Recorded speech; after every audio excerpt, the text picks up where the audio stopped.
നസറേത്തിൽ നിന്ന് ബേദലഹീം പട്ടണത്തിലേക്ക് നടന്നുപോയ ഭർത്താവായിരിക്കുന്ന യൗസേഫും പൂർണ്ണ ഗർഭിണിയും ഭാര്യയുമായിരിക്കുന്ന മറിയം ബേദലഹേമിൽ എത്തിയപ്പോൾ അവൾ പൂർണ്ണ ഗർഭിണിയായതുകൊണ്ടും ഇത്രയും ദൂരം സഞ്ചരിച്ചതുകൊണ്ടും നടന്നതുകൊണ്ടും അവൾക്ക് പ്രസവ വേദന അനുഭവപ്പെട്ടു.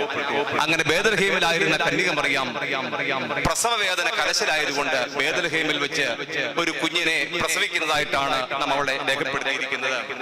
അങ്ങനെ പ്രസവിക്കപ്പെട്ട പൈതലായിരിക്കുന്ന ശിശുവിനെ പുലിത്തൊഴുത്തിൽ കൊണ്ട് കിടത്തുന്നതായിട്ടും സുവിശേഷ ഭാഗത്ത് രേഖപ്പെടുത്തിയിട്ടുണ്ട്.